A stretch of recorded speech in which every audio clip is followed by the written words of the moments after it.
Kakakuha lang tayo ng kasabay mga parts, double booking. Time check, 3:35 PM. May pang-limang booking na tayo. Okay, na-pick up na natin yung double booking natin, yung pang-apat tsaka pang-limang booking.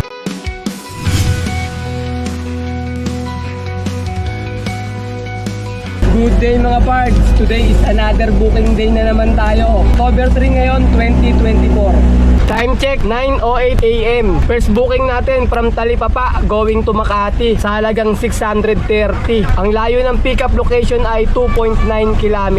Papunta na kami sa may pickup location. 1,000 kg to mga parts. Punta Makati to sir ha? Oo, Makati ba? Tama no? okay, tama. Ayan. Baka lang sir sa kanan.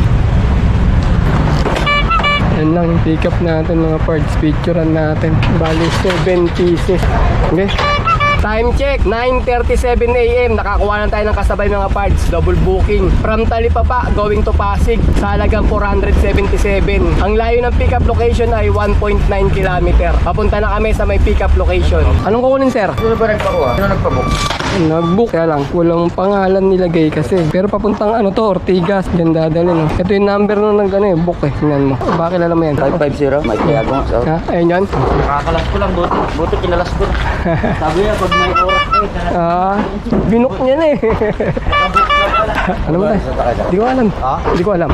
Gilid mo lang yung isang piraso. Yan. Yan, okay na yan. Kasi na yan. Ano lang to? 300 kg lang to eh. Maliit lang. 300 lang. Sa kuryente ba yan, sir? Ano yan? Sa kuryente. Mga power supply. Kuryente ka. Oo. Ay mo, kuryente. Na-kuryente nga eh. Buti ganito lang kalit, pero yung malalaki. Sobrang bigat. May malalaki niyan? Meron yan. Yung malalaki na ito. Sobrang bigat. Asa 50 ata kilo. Bigat. Laki yun. Ano yan? Sa swimming pool. Chemical ng swimming pool. Hinahalo pang ano. Parang chlorine na ata ito eh.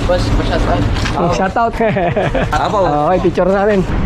Okay na, salamat. Okay, na-pick up na natin yung dalawang booking natin. Papunta na tayo ng drop-off location. Ang layo ng drop-off location ay 17 km.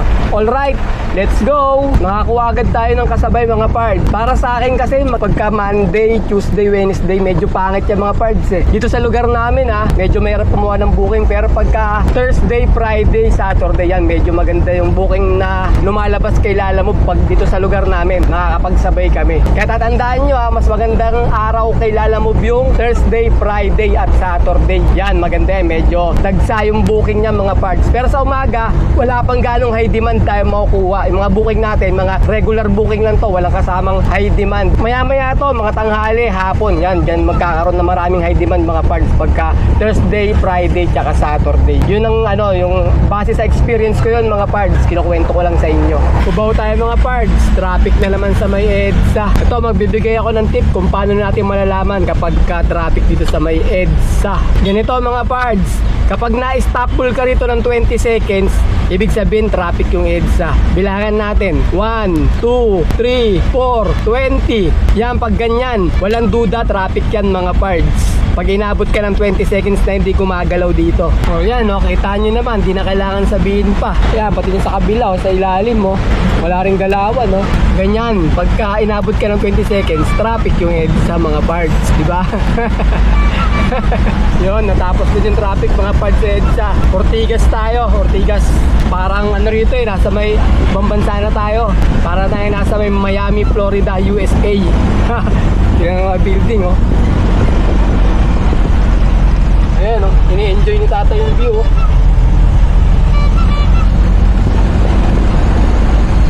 Drop off tayo mga parts. Kaya. Yeah.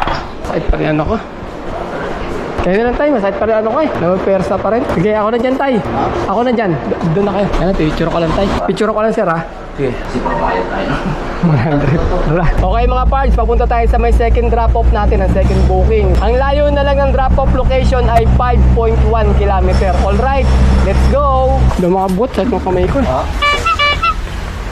Wala pa katulong sa isa ma'am, bigat yung dalawa na yun May pilay kasing kamay ko, hindi makabot yung kanan ko Pwede kasi mag-bot yung sa burger. Hindi ba yung bat yan? Kahit yan na lang, babae nga na lang siguro. Yan sige ma'am, okay ma'am. Mahawaan to. Dyan. Ipatong mo muna dito. Masakit yung kamay ko sa kanan Pero sige. Sige. Isa pa dyan. Paa Sige na. Yan. Pera ma'am. Diyan lang, huwag mo rin yan. Baba natin yung isa. Yan, yan. Time check, 12:30 PM. Pang third booking natin from Mandaluyong going to Kalusugan sa halagang 405. Ang layo ng pickup location ay 900 meters lang mga parts. 1,000 kg to. Papunta na kami sa may pickup location.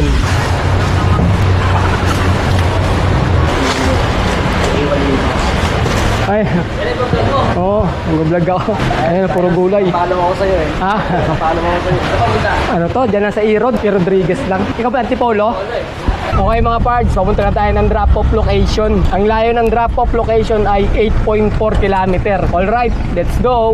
Ayun mga parts, habang nag-pick up tayo, may dumating nga, nalalamog driver din. Ang sasakyan niya, L300. Kaso sa kanya, Euro 4 na mga parts. Bagong model, bagong year model daw ngayon. Tinanong ko, kasi ako nahuli nga ako ng smoke belching. Sabi ko sa kanya, kung pinapara ba siya ng smoke belching. Di ko lang kasi na-videoan kanina yung kinuwento niya eh. Kukwento ko na lang sa inyo. Sabi ko, napara nga ako ng smoke belching. Ikaw ba ako? Euro 4 ang sakyan mo, hindi ka ba napapara? Sabi niya pinapara daw siya. Pero pagka nakita daw ng bagong model ng sakyan niya, Euro 4 na, pinapaalis lang din daw siya ng mga nanguhuling asbo sa kanya. Yun daw mga parts, pagka bago yung model mo, sisitahin ka lang. Tapos pag nakita nilang bago yung model mo, papaalisin ka na rin daw ng mga smoke belching. Yun ang sabi niya sa atin. Kaya good news yan sa mga naka L300 na Euro 4, yung mga bagong model ngayon. Ito yung dating hinukay tayo eh, no? Yung Jess Ortigas. May hukay dyan na malalim eh. Nakikita mo ba yan? Ayan no, yung hukay na yan no. Yan, hinukay na malalim na yan. Yan, yan, yan, no. Yan, di ba lalim ng hukay na yan? Lalim Ayun, no. Lalim. Ewan ko, ba't di natuloy yan? Gagawan to dati ng building yan, sabi nila eh. Ito yung mga parts ng Ortigas eh. Nung araw pa yan, bata pa ako yan, nung hinukay yan eh. Napakalalim yan, tapos bigla natuloy pa eh. Gagawan daw ng building, tatayuan ng building. Hanggang sa naging parang gubat na ilalim niya eh. Puro mga puno na, tsaka mga damuhan eh. Pero malalim pa rin yung pagkakahukay. Kasi ganyan ang karton.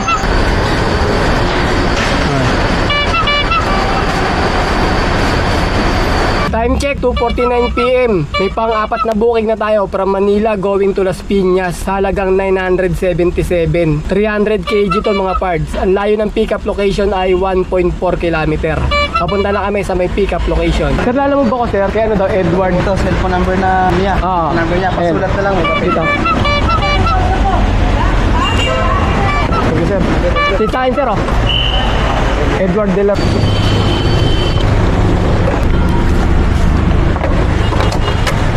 Time check, 3:35 PM. May pang-limang booking na tayo. From Manila going to Muntinlupa sa halagang 1,050. Ang layo ng pickup location ay 2.5 km.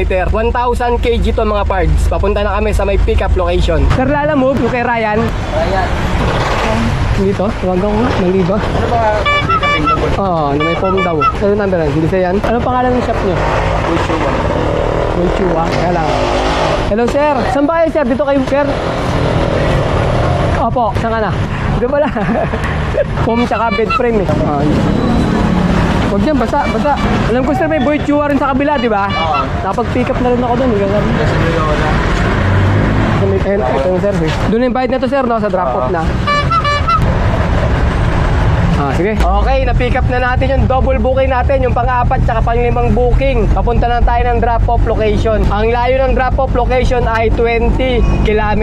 Alright, let's go! Okay yung mga booking ngayon mga parts. Dahil maraming booking ngayon dito sa Manila. Ang problema lang kasi, traffic talaga eh. Kaya parang nauubos yung oras natin sa biyahe. Naman, nakakalimang booking pa lang tayo ngayon. Alas 4:07 na ng hapon. Pero okay lang, itong pang-apat tsaka pang-limang booking natin. 2,000 yung dala natin eh. Papuntang Las Piñas tsaka Muntinlupa. Halos magkalapit lang din doon eh. Kaya okay na rin yung biyahe natin na lang. Katapos nga pala kanina, nakasabay ko si George TV sa may Masangkay, dyan sa may Binondo. Nagkasabay kami, nakatapatan kami dyan. Hindi ko lang na-videoan eh, kasi nagkukwentuhan kaming dalawa eh. Kaya nakalimutan ko rin mag-video. Ewan ko, binidyoan niya ako mga parts eh. Pero shoutout nga pala kay George TV. Nagtahan mga parts, tignan nyo yung traffic dito. Napakahaba. Hanggang dun sa kabilang tulay. Nasa kabilang tulay pa lang tayo. Pero tignan nyo, putyo. Ang itim na ata ng ano ko eh. Dahil lagi tayo nabibilad sa araw dito eh. Tingnan mo, dati kutis porcelana to eh. Tignan nyo ngayon, nog na. Pero okay lang mga parts, kahit na umitin tayo, basta yung pamilya natin maginawa, di ba? Kamo parang si tatay. Dati, nung araw, parang si Tirsuclus detergent eh. Maganda yung kutis niyan eh. Kakatrabaho lang para sa amin. Eh, ayos lang sa kanya, di ba? Kumbaga, kahit na umitim o mawala na yung pagkagandang lalaki, hindi naman sa pangit kasi wala nang buhok eh. Pero Ayos lang yan dahil para sa pamilya. Diba? Ganun na mga parts. Para duminaw yung buhay ng anak natin, ng mga pamilya natin. Kahit na manog-nog na tayo sa trabaho, ayos lang yun. Tapos eto, tsatsaga ka. Yan, tsatsagain mo yung ganyan mga traffic sa kalsada. Kasi anong oras na ba? 4:30 na ng hapon. Kaya rush hour na. Eto na, sabay-sabay na lahat yung mga naghahanap buhay. Tapos mga umuwi galing trabaho. Ayan, ang resulta, daming sasakyan. Dami kasi nagpapautang sa Pilipinas eh. Ayun mo yan dyan eh, may salatay eh, no? Yung mga nagpapautang ng mga sasakyan. Kaya yun, kita mo lahat yan, no? Daming sasakyan, no? Wala nang paglagyan. Napakalapad na ng kalsada na to eh. Ilang ano to, ilang lane? 1, 2, 3, 4, 5. 5 lane. Pero kulang pa rin. Diba? Dapat magdagdag pa rin isang ano eh. Isang kalsada pa po sa taas eh. Ewan ko ba kung anong problema ng tulay na to. Itong Nagdahan Bridge mga parts.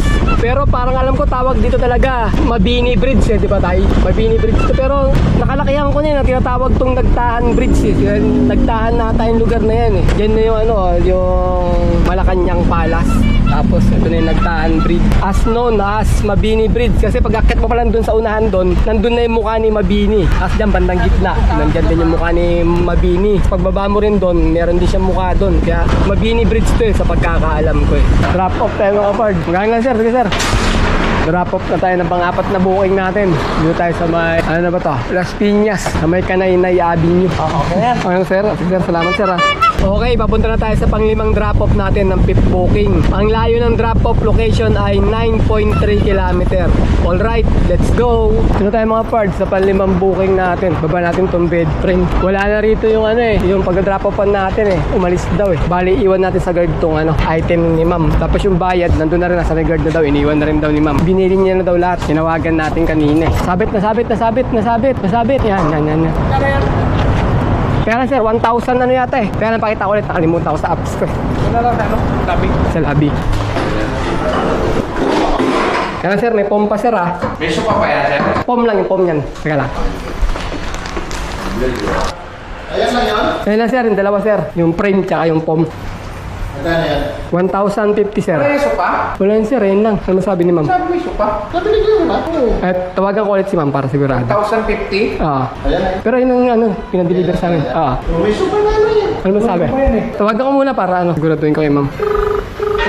Hello ma'am. Ma'am, lalamog po. Oo, dyan ka na ba sa building? Yes ma'am, nasa guard na ako ma'am. Ma'am, ang dineliver ko lang po ma'am, ano lang ma'am, isang pom ng kama tsaka bed frame po. Okay. Kino-confirm ko lang po. Kaya na lang sa guard.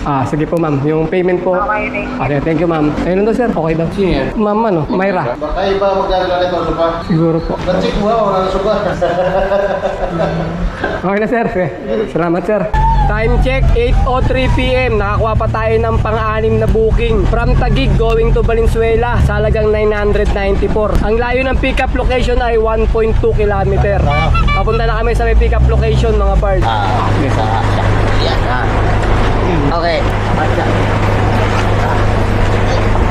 Basta ka lang. Okay.